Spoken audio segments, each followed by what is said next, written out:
kind of miss Gladys. She had more personality than Mr. Emergency Testing Voice. Starting out in the ruins of the test chambers from the first portal was our goal pretty much from day one. We wanted to give players a sense of nostalgia for what they had played, but also make it very clear that things had changed. Not only in a fictional sense, but in a graphical one as well. We needed to bridge the gap between the first game's simpler art assets and the much more complex look of Portal 2. Works pretty well. Lots of greenery everywhere. Let me think here.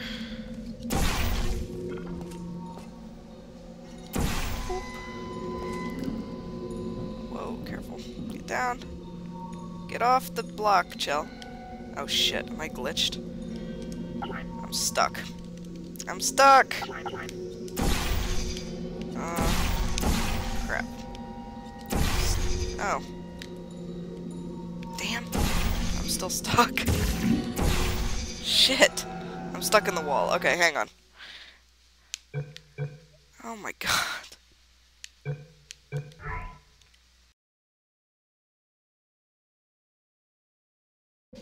Okay, we're back. I have just played through the entire first chunk of this game again, so good God. If I have to see that opening cinematic one more time, I'm going to be seriously put out. So, let's be very careful with this now. Okay.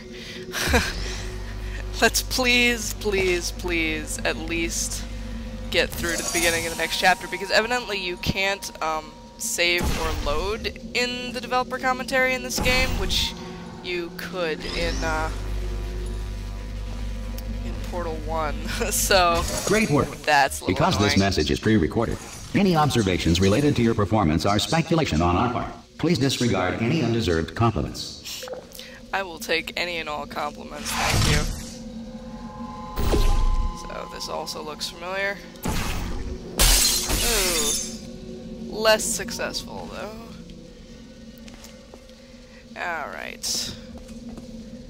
Seems to me that there's a side area here, yeah. Another Ratman area. Unreason, and lots of math. And a cat jumping over the moon. For no particular reason that I can think of. It's a classy looking place. Yeah, so Aperture Science has clearly gone to seed somewhat, and what I find interesting, I mean, you kind of, presumably the cause was our blowing up the facility, but it does say that, like, this guy is, like, dealing with a situation of potentially apocalyptic significance, so you sort of wonder what, maybe something else happened that we don't know about. And If the Enrichment Center is currently being bombarded with fireballs, meteorites, or other objects from space, please avoid unsheltered testing areas wherever a lack of shelter from space debris does not appear to be a deliberate part of the test. Remember your evacuation training. Alright. Moving along. Still heading for Wheatley, if possible. Test Chamber 5. More cubes, more buttons. Deathwater now. Hey, I missed you, Deathwater. Oh. Whee! Okay. So this is one of the more complicated Portal 2 type test chambers. Very different from the Portal 1 ones, which were a little bit more kind of spare in their aesthetic. So, let's see here. I'm going to press this button first, which is going to drop a cube out there, which we can now grab thusly. And dropping this here will do what? Oh, it raises that. But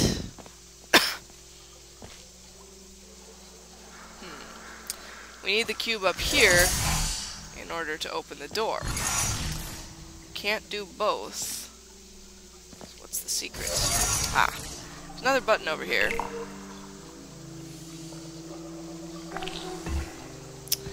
There's actually two buttons here. This lifts this up, which we're going to need because we want to catch the falling cube so it pops out there. But there's a bit of a problem with that. Speedy thing goes in, speedy thing comes out. So, block and drop. Oh. Sorry. Drop and block. There we go. Wash them. So, let's grab that. Bring it on up here. Drop it off. And out Well we done. go. The Enrichment Center reminds you that although circumstances may appear bleak, you are not alone. All Aperture Science personality constructs will remain functional in apocalyptic, low-power environments of as few as 1.1 volts.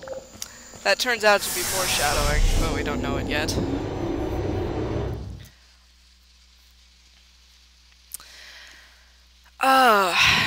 We're moving right along here. Chell has retained her affinity for portal testing.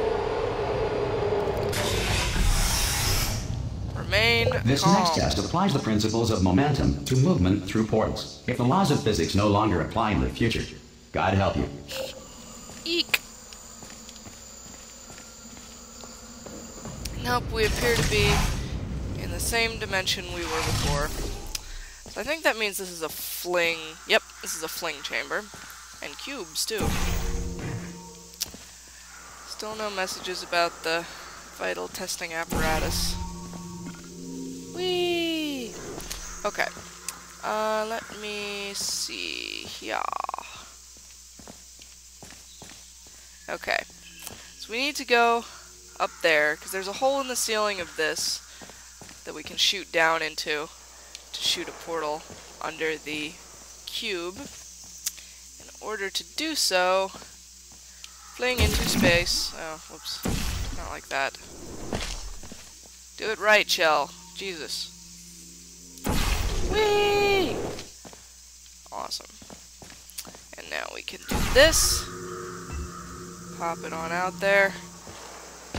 And do a fling with cube, which is always much more annoying. So we'll see if we can't do it.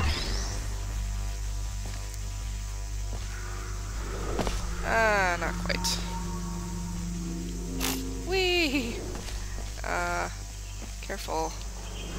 There we go. Victory. If you are a non-employee who has discovered this facility amid the ruins of civilization, welcome. And remember, testing is the future, and the future starts with you. Why, thank you. Though I'm not exactly a non-employee at this point. Much of the fun in Portal is based on the joy of the aha moment when you learn something new. The game needs a very specific pacing to ensure these moments. If things are too easy, then you're robbed of that moment since it feels like you didn't accomplish anything. If it's too hard, then players feel stupid instead of smart when they finally realize that one small part of the puzzle that they were missing. Unfortunately, trying to create that delicate balance leads to a lot of shuffling of levels and a lot of revisions and tweaks to existing levels. When we started the project, making any big structural change in a level, or the order of levels, would lead to hours or even days of busy work, trying to reconnect things and make sure they lined up again. If we ever wanted to ship something the size of Portal, with the finely tuned balance we desired, then we needed a way to be able to make the big changes to the layout of the game, without paying the cost of making everything line up again. We needed a way to bend space. We needed to think with portals. Using portals to connect different areas in the world, we could make any type of impossible space work out. You could look through a hallway into the next room, but the hallway might be on the other side of the map, and the room you were looking into might be in a completely different orientation. We could seamlessly insert an elevator, a huge expansive vista, a room that was bigger on the inside than the outside, or even create an infinite fall by connecting a shaft back into itself. Soon every connection between any space was a portal. We could even switch them on the fly. Even a simple door worked like the cartoons, just a facade painted on a wall that seamlessly opened somewhere else entirely. Once the game settled down, we were able to finalize our path and remove all the world portals. There's only one impossible space left in the whole game. See if you can figure out where it is. I've never been able to figure out where that might be. Maybe I'll think about it as we go on. Maybe come across it. And if you happen to notice it, feel free to leave a comment. Alright, so we got a portal down there, which presumably means we're going to be doing some flinging again. Just as a start, let's go get that cube over there.